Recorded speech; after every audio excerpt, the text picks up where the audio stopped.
All right, All guys. right. Hey, welcome to another episode of Wisdom and Wealth. I got somebody awesome on right now. Trav Bell, the bucket list guy, also my accountability coach at Platinum Elevated right now. And we've just spent have we've had some amazing growth since the beginning of the year. And this is a guy that I really respect and admire. And probably my first Australian legit friend.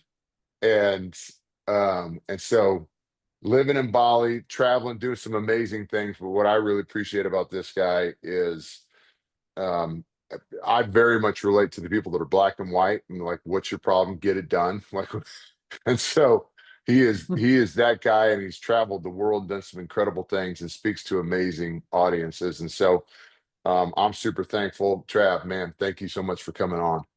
Corey, stoked to be on, mate. Yeah, I'm happy to add value wherever I can, whenever I can. So can't wait to get into it, mate.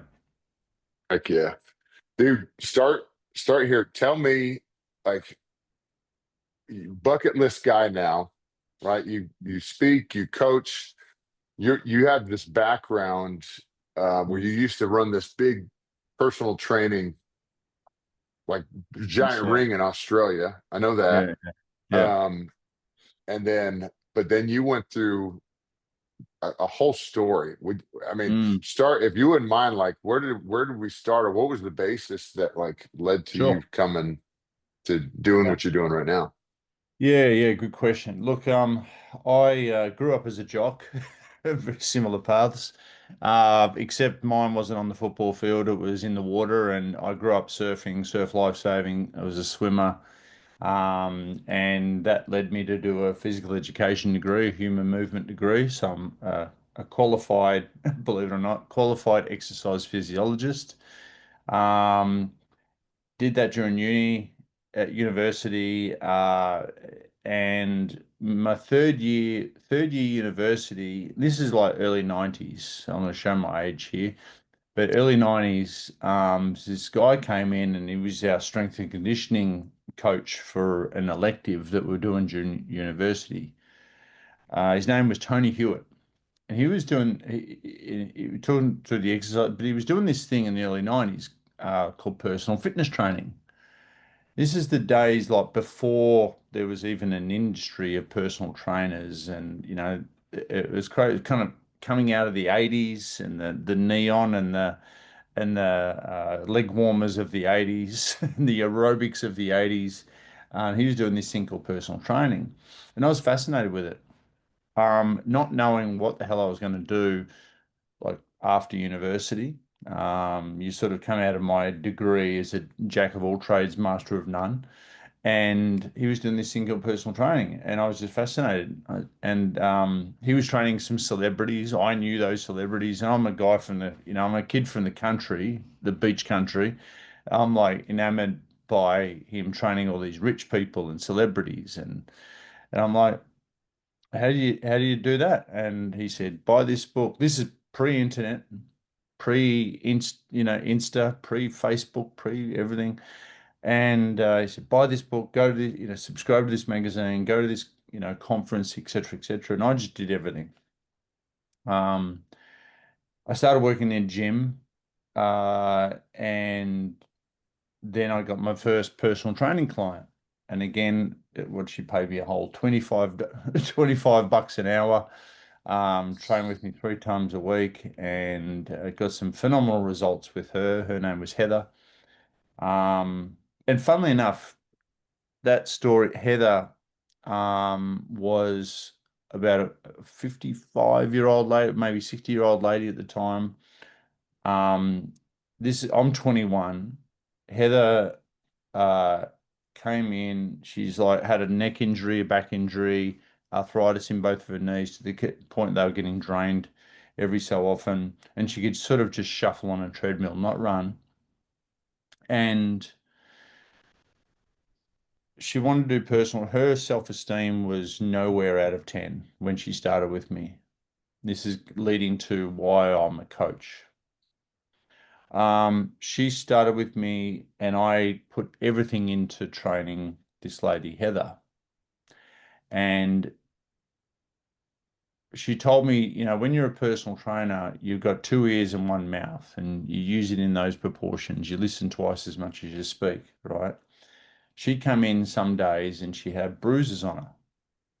Now, I don't want to go real dark here, but um, I'm 21. I did not know how to deal with domestic violence. I didn't know how to deal with alcoholism or anything like that. Sometimes she'd come in, she'd have bruises on her. I'd see the tears in her eyes. I'd go, today we're not going to do this circuit. We're not going to do this weight training. We're not going to do anything like that I had planned. Today we're doing coffee. Mm. And they were the best personal training sessions that I had back then.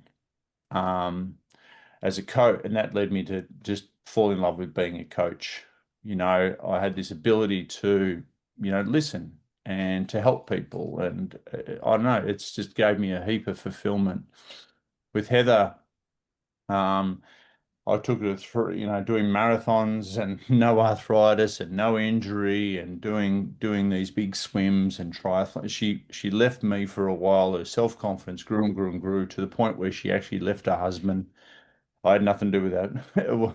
Um, but left her husband. She joined a triathlete squad. She met a bloke, and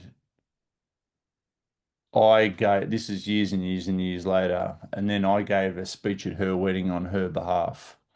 And it was one of the proudest days of my life. Wow. And going from no confidence out of 10 to a 10 out of 10, doing all these things, being injury free. It was really, she referred everyone in the English speaking language to my business. She really, you're in business, mate. It's not hard to, like if you want to grow a business, just look after people. Yeah. Right? It's not hard. So just deliver. And I over delivered because this is my new business. So I got up to 63 1 hour mobile personal training sessions in a week. I was running around Melbourne. I had deals with gyms where I could just member or non-member pay $5. Um, and then I started hiring people, centralized everything with a first personal training studio, one of the first personal training studios in Melbourne. Um, just down from Channel 9, which is one of our major networks here in Australia, TV networks. So we were training these sort of celebrities and stuff like that as well, just like my mentor Tony was back in the day. We built that. I had 13 personal trainers, and one of the personal trainers said, "Oh, we should, I want to do one of these studios as well." Around that time, someone said, I read the book, The E-Myth by Michael Gerber, and Good one. that one, yeah, and it completely Yeah. ruined my life in a good way. It taught me about systemization. It taught me about compartmentalization, building a franchisable business. Someone around that time said, "You can't franchise personal training," and I said, "That's all the motivation I need." And watch me, a year Yeah. Tell later, me no. yeah, tell me no. See how that goes. So, yeah, long story short, I was the first to franchise personal training studios in Australia. We had a chain of them around Australia.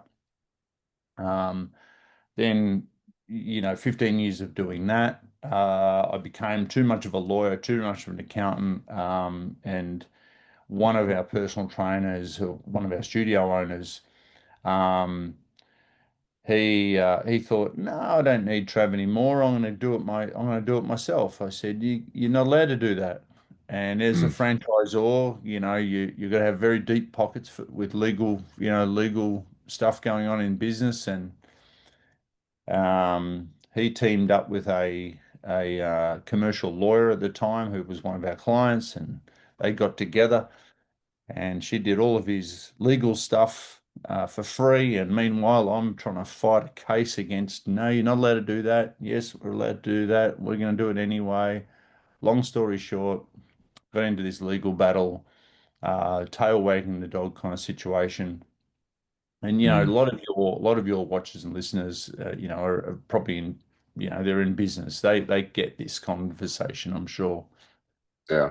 Um, but that and going back and forth, being in personal training for years, I really started to fall out of love for what I'd created, to be honest. I was just over it.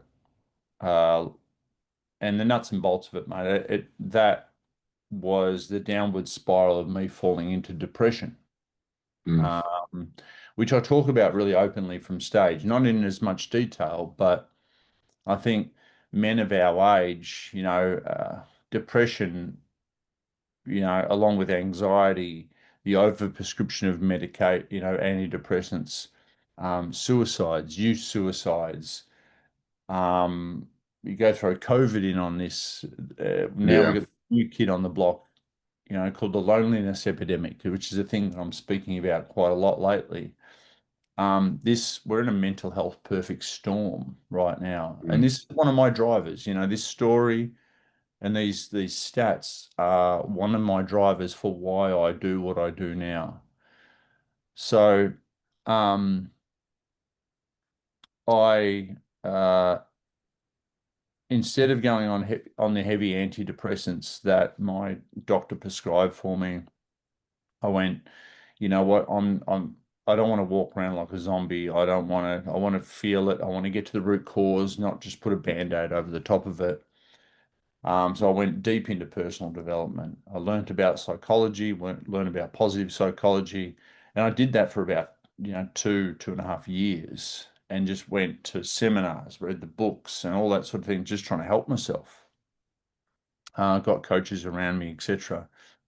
mm, Um, and one of my friends said, I was in one of these seminars, I was hugging out, high-fiving with strangers, on weekends, and he said, "Why don't you teach this shit, Trev?"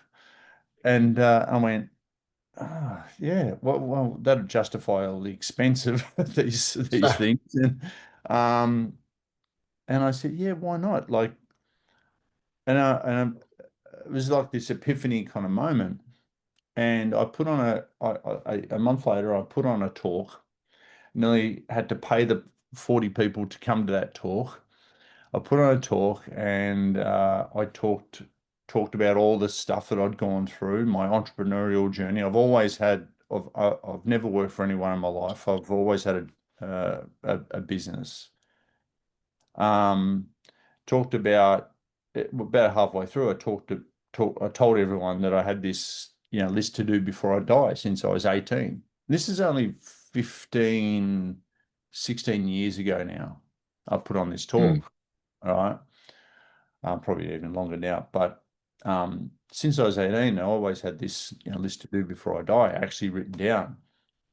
And for me, wherever I moved during those years, I had my little blue folder with my written goals down, or written goals, and also my list to do before I die. So I shared this list to do before I die in this first seminar. mm, And seminar was going all right, but then I started to talk about this list and why I got it. It was my true north. It was my compass. It was my reason for getting up out of bed in the morning. And it really did help drive me or pull me out of bed, and why I made decisions quick in business. And I shared it. I said, who else in this room has got one of these lists to do before you die actually written down? I was like, no, no one. Donuts. I went, what? I didn't get it. I still don't get it. I'm like, well, why do you get up in the morning? Why do you want to earn more money? Why do you want to earn more? Why do you want more time? It's like, the average response is, pay off the house, put the kids through school, and do a bit of travel when I'm older. yeah. That it? Right. Wow, cool life. And and so I, and that's still the response today, man. Like, anyway, it inspired the group.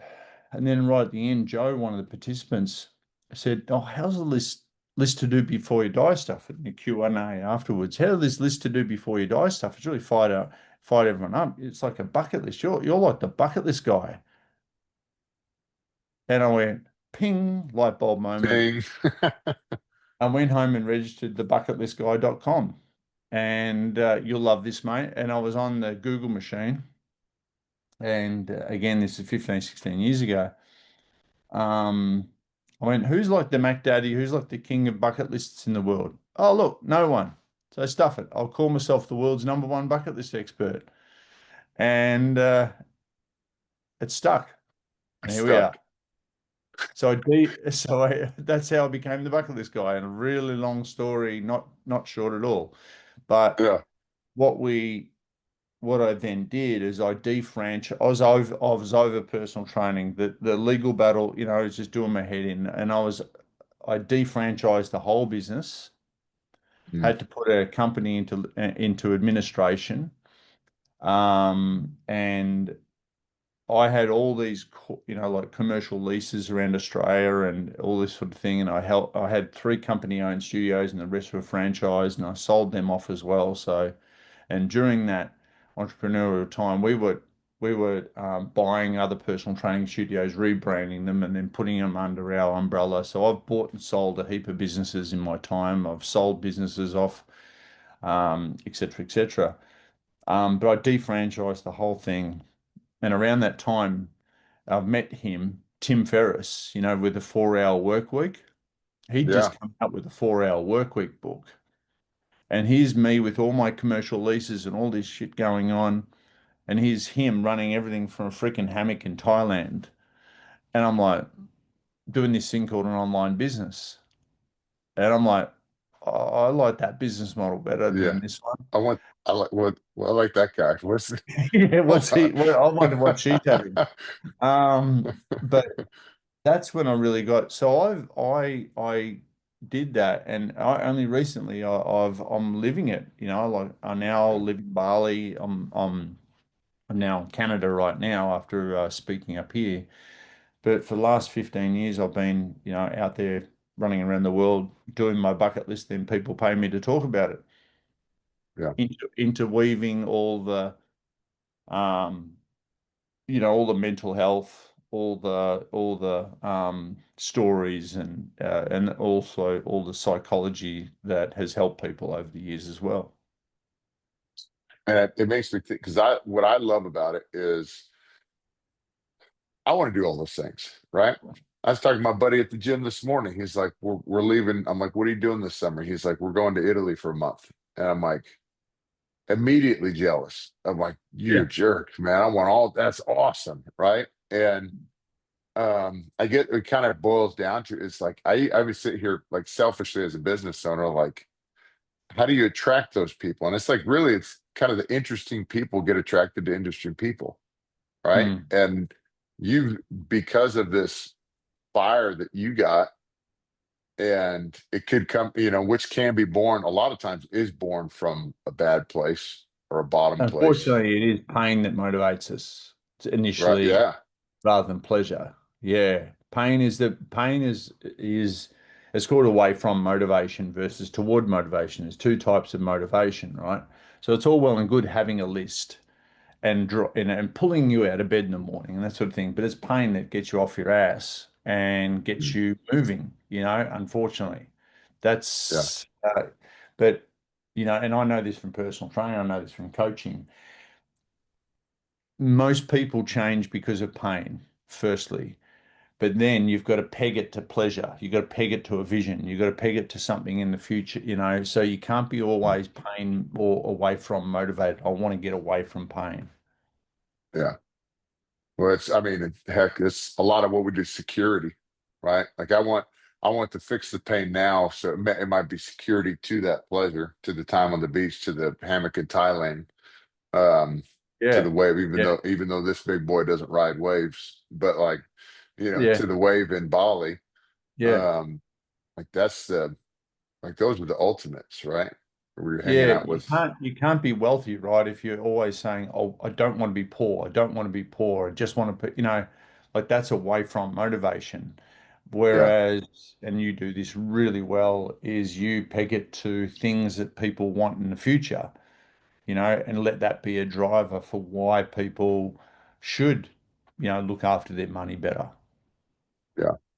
Oh, I love it. What do this. So you came, if you wouldn't mind, I really appreciate your um, fitness background. I want to hit on this real quick. Then I want to go into where you were when you exited or defranchised and coming out of that. And because there's a lot of transition times for people that are tough, they don't know how to navigate those. But Yeah.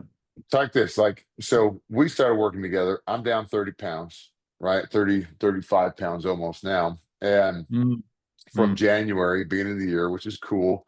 And like, there's a lot of people out there that relate to that, like, especially in America, where I still remember when I'm sending you my diet every day and you're like, so what'd you think? And I'm like, well, I'm definitely eating my American share. That's for dang sure. It wasn't the lion's share. This is the American share. But, but, and so it was just funny, some realizations that were going on there. But talk about a common thing that I've heard a lot, which really reinforces this with me, is Dan Martell. I've heard him talk about this, but a lot of guys that I follow on socials, but they talk about like, man, when I got fitter or as I got in better shape, I made more money. Yep. And I'm like, talk about that a little bit, if you don't mind. Like, what's the correlation there? Yeah, well, I think it's just energy, mate. It's not about losing weight. It's not about fitting into new pants or new suits or anything like that. It's just energy, and that, energy is a commodity that we trade with each other on a day-to-day basis. You match energy with confidence, and newfound confidence that you might get from fitting into the gear and, crushing the day. People know when they've been fit, they make decisions quicker. Um, they meet everyone in the eye. They're just glass half full people to be around. Real simple, Mm, right? I call them a bucket lister. That's my terminology. A bucket lister is glass half full rather than half empty sort of person. One that's full of adventure, fun, energy, and you just want to hang around those people, right? You want to, yeah, they're the kinds of people, and you've got mates like that um, you just want to catch. When you catch up with them, you feel full, right? yeah. Versus the type of people, or even friends, or even family members, where you catch up with them and you feel like you need a freaking wash or a holiday afterwards. But unfortunately, we people get into a trap of donating, maybe unconsciously donating a lot of their time towards people that are glass half empty kind of people. Yeah. And as a result, they're around rescuing people, saving people, spending way too much time having the coffee, the drink, or whatever with people who are just complainers and Mm, just victims in life, who are blaming, not taking responsibility, not taking ownership, not accountable, etc., etc. Woe is me, always complaining about the world. Like, um, it's look, we, I think that because life is way too short, it is way too short to spend with people who are low energy, yeah. because it takes so much of your own energy to bring both of you up. So flat out, I've I've culled a lot of people out of my life, and I'm sure everyone has to a certain extent, and you have as well, mate. Like just the energy givers versus energy takers. And I think the Right. correlation between being fit, it's not just hanging around with elite sportsmen or women, but you can tell a glass half full versus half empty kind of person. And I love this. Um, you got five types of friends. And this will be a really, I don't know if we've talked about this before, but you got five types of friends, right? So check this out. You got and these are not just friends, but people in your life. Um, you got a 5 minute friend. Those 5 minute friends you catch up with in the street and you go, hey, mate, how are you? How are you? Yep, yep, yep, good. And that's it. That's all you can Yeah. handle. That's all they can probably handle of you too. Who knows? But then you've got 1 hour. You got 1 hour friends. Where you catch up with for maybe a coffee. But after that hour, it's like, I'm pretty much done now. Yeah. They're maybe higher up the ladder than the 5 minute friends. Spend a bit more time with them. Then you got your 3 hour or dinner party kind of friends. You know, they're different to the 1 hours, and they're definitely different to the 5 minute friends. Mm. Then you've got the weekend friends. You hang out with them for a whole weekend, you know, and you just think back to some of the 1 hour friends that you've got. It's like I would never love. I couldn't handle spending a weekend with that guy. It'd be a Yeah. pain in my butt. Then you got a week long friend, or family, or they're the type of people. They're the type of people that you really love hanging around. We're trying to make a lot of these 5 minute friends into week long friends, Yeah. and vice versa. And I think that that little culling kind of exercise or recognition or categorization, should I say, of those kind of friend groups or people you spend time with. And that could be work related as well. That it helps you really compartmentalize the people that you've got in your life to Mm. go, hmm, well, um, there's going to be very few of these kind of longer term glass half full kind of people in my life, the week long friends, and there's going to be a whole lot of 5 minute friends. Maybe if you're spending too much time, watchers and listeners to this, you could be spending way too much time with energy suckers when really they're a 5 minute, 5 minute g'day on the street kind of, Yeah. friend. And you're trying to turn them into a dinner party friend or something, or a weekender. Maybe there's That, some culling or some stock take that you need to do. that that's definitely something I've had to do in my life. Lots. And I think the the kind of the heavy stuff about it is some people think it can be really cold, right? Because there's a lot of the energy suckers that want, or the 5 minute friends that want to hang out with you, and because you might be that a good energy giver. Everyone wants to hang out with you. I mean, you're Right. you're you're a legend, Like I know, buddy. Like we're good. We will hang out for friggin' ages, right? And Yeah. we've got so much to share, so much to talk about. But here's the thing: like people go through life um reactively or proactively. A lot of people go through life reactively. They react to the environment. They react to other people's agenda. What I do as a coach is help people basically not be the bitch to someone else's agenda, not just be at the mercy of everyone else's plans. Yeah. Instead, switch it up and go, all right, well, what does leadership look like in your life? Where are you going to proactively spend your two most valuable resources, which is what we trade with each other on a day-to-day basis, which is our energy and our attention. Mm. Gary V, we're in the attention arbitrage business. It's our Yeah. attention, what we're paying attention to, and what we're putting our energy into. Like you don't give that away. Yeah. You don't give that away. A lot of us are living our life like a charity. We're just giving it away. CoryProcter.org. Anyone and everyone can just, turn up and spend time with a great man. And like, but at the end of the day, you're like, oh, I haven't got anything done. I feel drained. Right. God damn, where's that whiskey?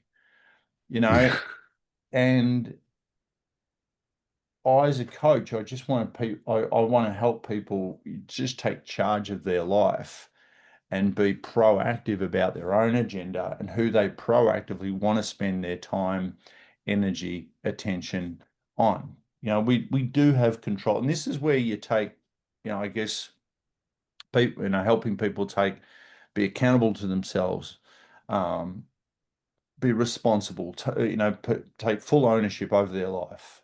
You know, Mm. is up until now, the big realization is that we have trained everyone in our life to treat us as we've got treated.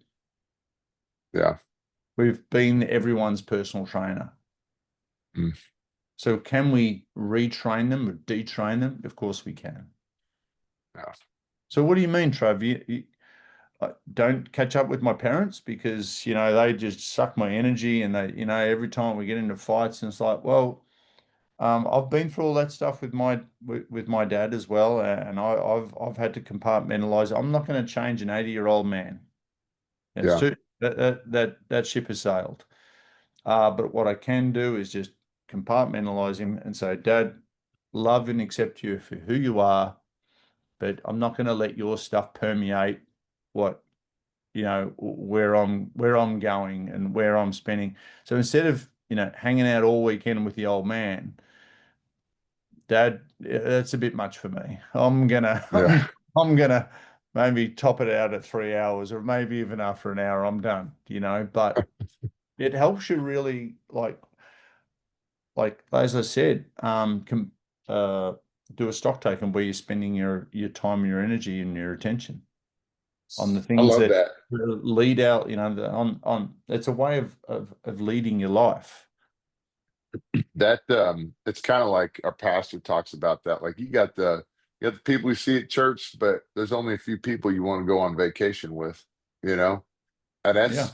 I appreciate that because we've had that talk with some family members who are like, they're like, hey, can I come stay at the house for the week? And I'm like, no, no, you can't.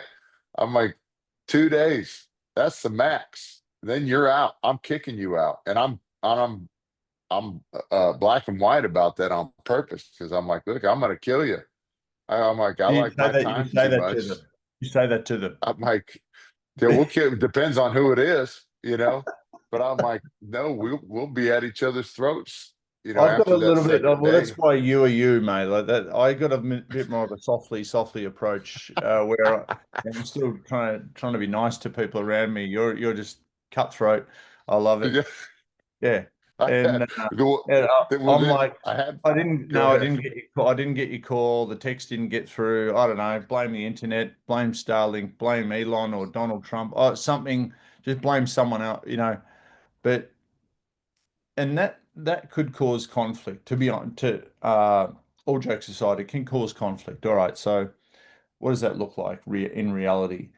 Yeah, man, nah, sorry, busy, like, no, I've got other. But the thing is, if you're actually filling your life with the things that you want, right? Hence the bucket list, Mhm. hence, being on the front foot, hence, being more proactive and filling up your agenda with the things that you want to do, you and your loved ones, um, then you actually haven't got much time to fit much more else in.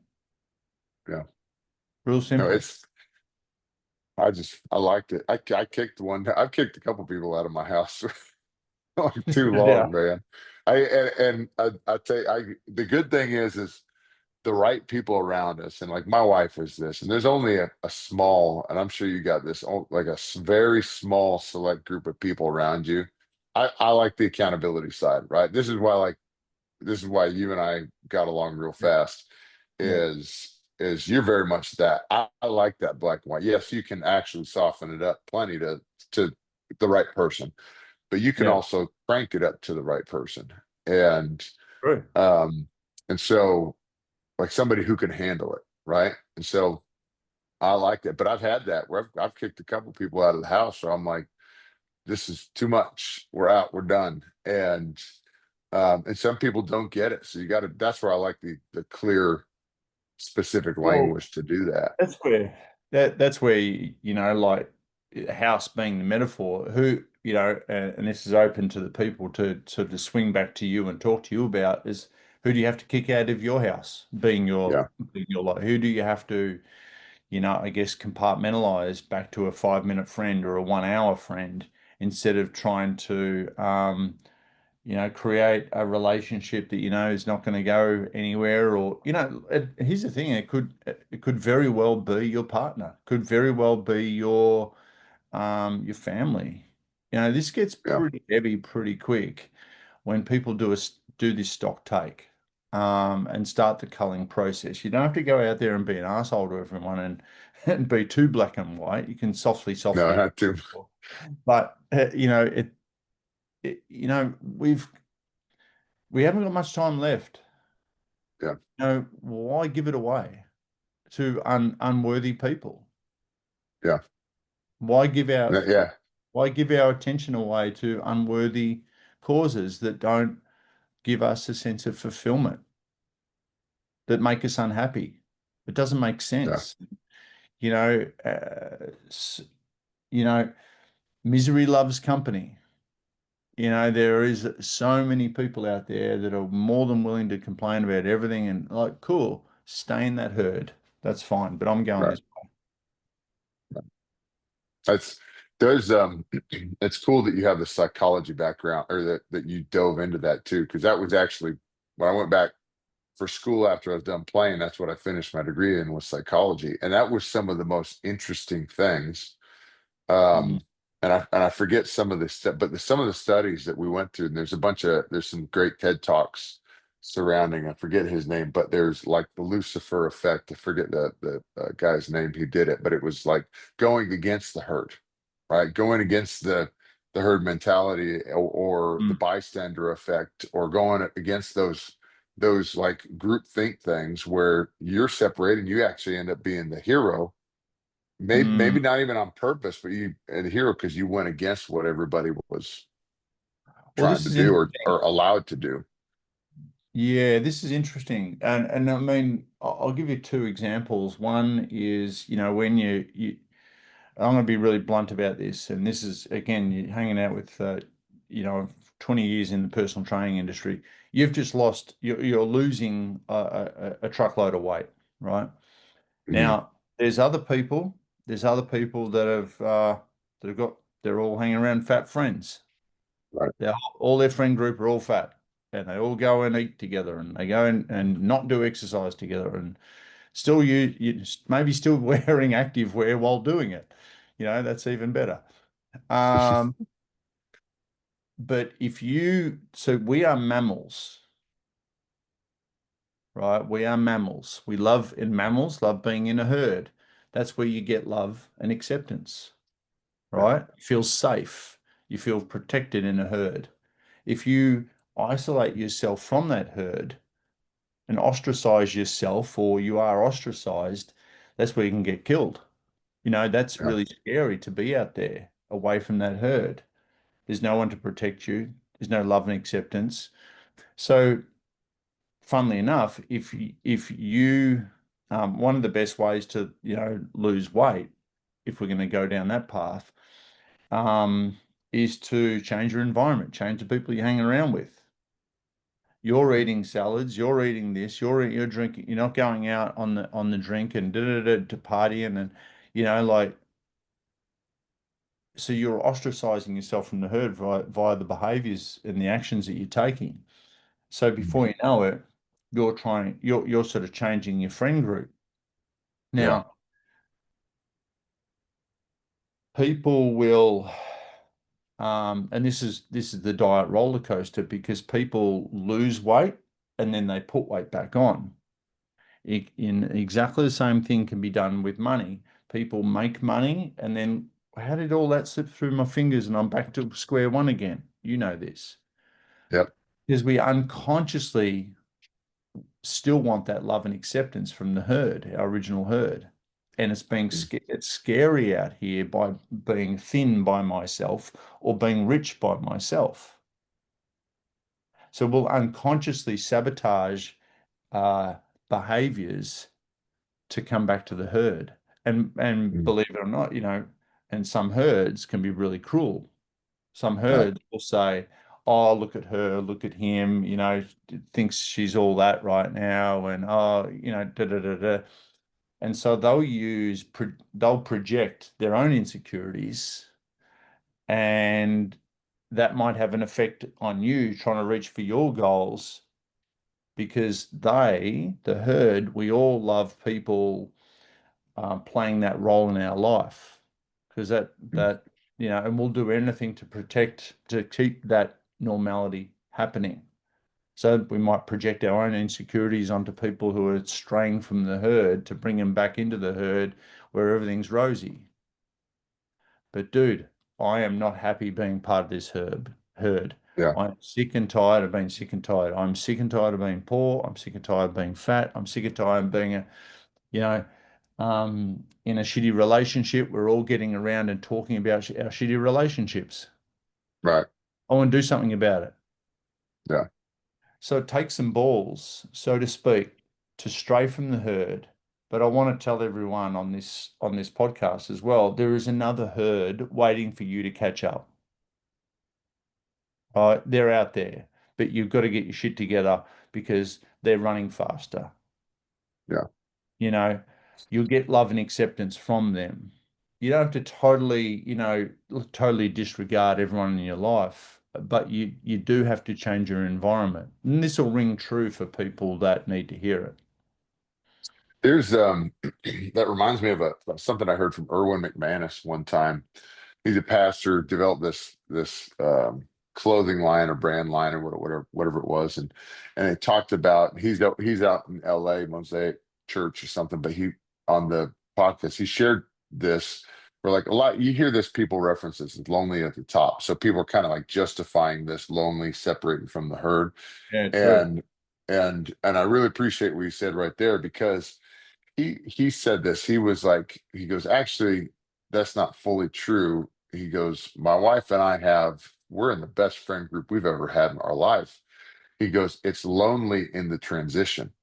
He Mm, was, he goes, in order to grow, you have to leave this friend group into this next one. Well, in the middle, you might be just barely getting invited into this friend group, but they yeah. don't quite know you yet. They don't quite trust you yet. And so we're just get to know you phase and getting, might find those hour and weekend and week long friends. But he was like, once you're accepted and you're part and you find those, and you're grown into that new friend group, um, that's that's it's a fruitful place, right? Mm, And so mm, mm. um and That's so it. that's what I appreciate about even in my growth process is like, man, I'm like, to me, for the money side, I put money down to be a part of our mastermind group. And where like we have a great leadership core, including you, who have an awesome spirit about them.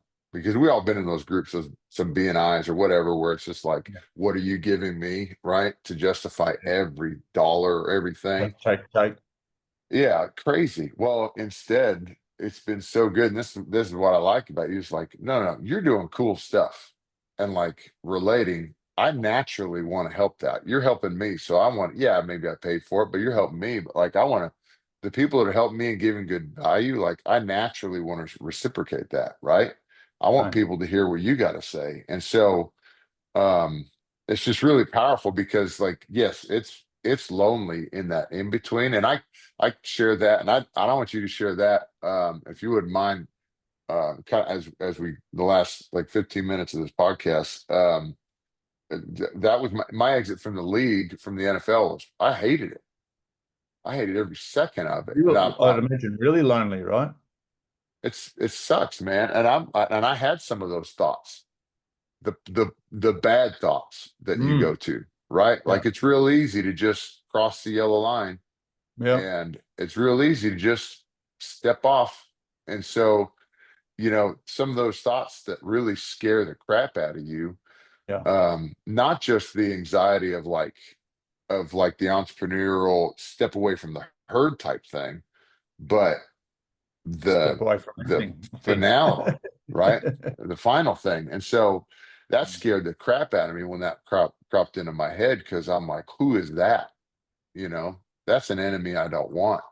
And Yeah. so but now I'm thankful that God got me to a place where I'm at right now with it, and I got more mission than ever in my life. But if you wouldn't mind, man, just give a piece, and I want you to hit on this because like I found that what ChatGPT had to tell me, said you went through this ayahuasca thing too, and so like that's like this Aaron Rodgers thing, because I want to hear about that. ChatGPT told you that I'd done ayahuasca? Dad, is it true or no? It's true. God damn it, chat. Come on, chat, let's go. What? What? I haven't You, told anyone. What? you gotta. What? I'm gonna. Who do I talk to at chat? That's no Uh, one. It's AI. I'm not even talking to anyone. I don't Uh, know. It's out there somewhere, but I'm like, I wanted to hear about that too. I mean, because look, this, I'm not like, I'm not too big for my britches where I know everything, right? Like I'm convicted about a you lot of don't know what areas of you're my doing. life, but bro, I'm like, I'm listening. I try to be a sponge. The best people I know, the most successful people I know are sponges. They're like, eat it all. Well, the thing is, like the real litmus test when you are a coach, you look for people who are coachable. You are very coachable. You're open. You're like, you could be all that, Dallas Cowboys, NFL guy, I'm the top of the tree. I know it all, like, and this from what you do. You come across know-it-alls like, yep, you give them some advice. I know, I know, I know, I know. Mm, It's like, yep, I know you're not going to be a client of mine because you know it all. So you're not very coachable. You look for people that are on the same page, same energy level, who are just open, who are coachable. And then it's game time, you mm, know. So the cool thing about, and that's what, that's I guess when you step into these, other groups, is just be open, just be coachable, just be mentorable, if you like. Add value wherever you possibly can. Um, I love what you said about that transition and loneliness. It's so true. And, getting around people that have been through the same thing, getting around people, being brave enough, courageous enough to ask for help. The hardest thing on that a guy, especially, the hardest thing in business to say is, especially in business, let alone life, is please, can you help me? mm. That Yeah, one little sentence, that one little question, can you please help me, is the hardest thing for people to say, yeah. because that is vulnerability.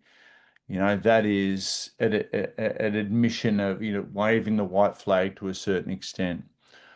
I've never really had that. I did a lot of work back in the day on ego, believe it or not. So I come up as a competitive athlete, did really well, ego through the roof. Always a nice guy, but my ego, I had to going through depression gave me a massive ego check. And Yeah. a lot of the work that I did, and that brings me to ayahuasca, um, was about, they call it an ego death. Mm, So it's a really scary place. It's where you drop your guard, and you can do this through a writing exercise. You can use ayahuasca. You can use a whole heap of different therapy straight up. Um, and I see ayahuasca, although it was fun and I did it with mates. And by the way, it was me and four other mates that did it. And this is like, again, probably 10 years ago we did it, before it was like the thing, one of the things that people do. We all did it in unicorn onesies too, just and just to make it more bucket listy. Anyway, five guys sitting around tripping in unicorn onesies was a sight to behold. Anyway, I need a picture. I'm like, give me a picture.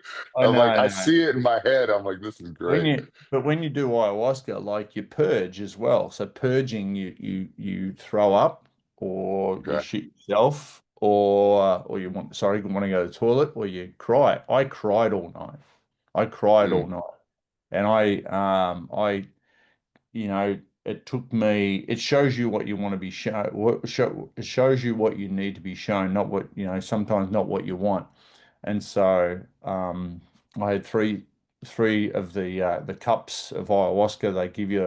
We had a shaman come over from Peru, the whole bit, and it mm, was a full experience. I've only done it once, and um, I'm adopted. And through the ayahuasca, I talked to my natural mother.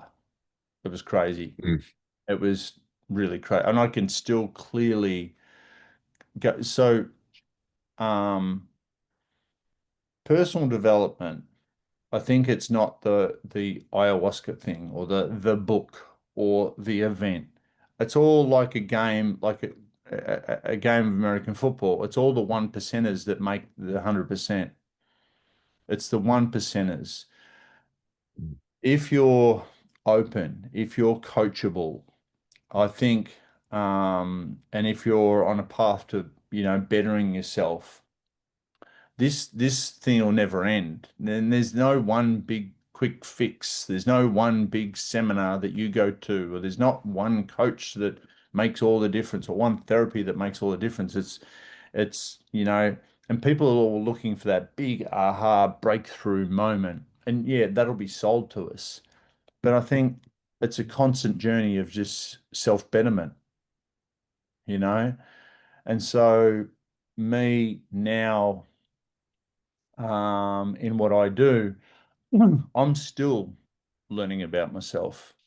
I'm still Yeah. not done. And I think, um, from, putting out TED Talks and books and things on social media, and I've said this to you before, it's just journaling the journey.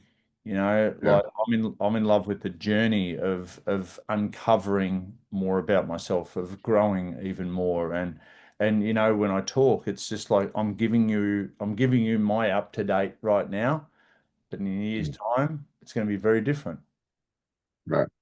So we're never done. I, When we get to this holy land of I've got it all complete, because life is a journey, and it's not about just the destination. It is about the journey. But I now, as a digital nomad at 52, running around the world doing what I do now, living in, well, first base anyway is in Bali. Um, I'm more in love and more present to the journey than I ever have been before. So I think when people sort of drop the guard, drop the ego, and be open to the human experience. That's what it's all about. And open to learning and developing themselves. That's what it's all about. I love it. And it's funny, yeah, because I'm at 42 now, and I think of this when you talk like that I'm is 10 years basically like older than you. Am I 10 years older than I'm you? so much younger and full of spunk. You said that? You just said that. Spunk. That's a heck of a word. Uh, Wow. Wow. no, man. No, I like I think of this like, and I've heard this from other mentors too, is you're like, man, if you don't shake your head at who you were 5 years, even a year ago, right? Like you don't Mm. shake your head or like cringe a little bit at who you were, you're not growing enough.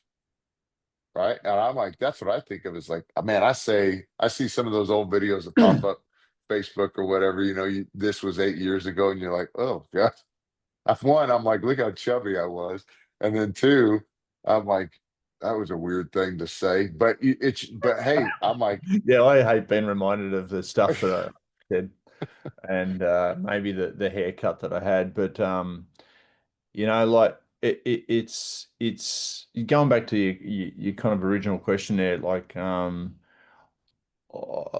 when you when you drop when people drop their ego, that's when fun begins, yeah, because you become open to the experiences of the world. You're not judging as much. You're not comparing as much. I'm a full minimalist now. Like I sold a heap of stuff, stored stuff, donated a heap of stuff before going to Bali, and um, I've got three surfboards and two bags we're that I gonna say travel around with, and three it's real. three surfboards a Life's, lot for minimalists. yeah, which is still quite a bit. But yeah, look, at the end of the day, you know, we've all got to do life. We're going to do life in our own way. As long as we tap into what makes us actually happy, and we're not trying to keep up with the Joneses, and we're not trying to appease a friend group. Like I said before, that that don't fill us up. You know, Yeah. tap into what gives you a sense of fulfillment and happiness and joy. 'Cause that's all that matters at the end of the day. Heck yeah. Dude, I appreciate it. Dude, if you would mind, tell us, obviously people can go thebucketlistguy.com, right? But like if you're talking to, because we get a lot of business owners, a lot of entrepreneurs that are listening to our stuffs too, and we distribute that in our mailings and email lists and stuff. What if I want to bring you in to talk to my group, because I love this. I've been charged by it. I've seen a whole crew of our mastermind get charged up by it. And I know the go-getters, like the people that I like to hang around, would love this stuff because they love to travel, they love go experience stuff. Mm. What do they get? What do I got to do? Where can I find you? Yeah, just go to thebucketlistguy.com. You can hit me up on the socials and as well. Just search the bucket list guy. And if I don't come up on socials, Trav Bell, the bucket list guy, probably three people in the Philippines are going to get sacked. Um, so no, no. But no, it's their responsibility to make sure I show up. Maybe I should show up on ChatGPT, all the wrong stuff. I don't know. But just put me up on, Instagram. I mainly hang out on Instagram, LinkedIn, bit of Facebook, not TikTok, not Snapchat, but you know, uh, and yeah, and here's the thing I want to sort of offer, like, if any part of this conversation has resonated with you, don't be afraid to DM me. Okay. Like don't be afraid to message me, Trav at thebucketlistguy.com. I receive all my emails.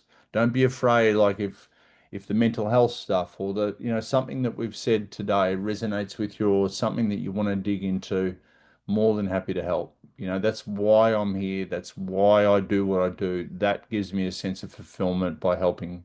If I'm not helping one to many, I don't feel fulfilled. So, and I offer that even when I go and do keynote presentations to 1,000 people. I'll put my phone number and but very few people actually do it. So don't Yeah. be afraid. Don't be afraid. Dude, well, listen, we're friends. I love you. You're a stud, and I'm so thankful for what we've been able to do together. So, I know everybody else is going to love you too. So, thank you, Love it, brother. Love it. Thanks a my lot for brother. having me on. Stoked to be on, mate. We finally got around to it. Cheers. Hi, brother. Hey, we'll talk to you soon. Thanks, man.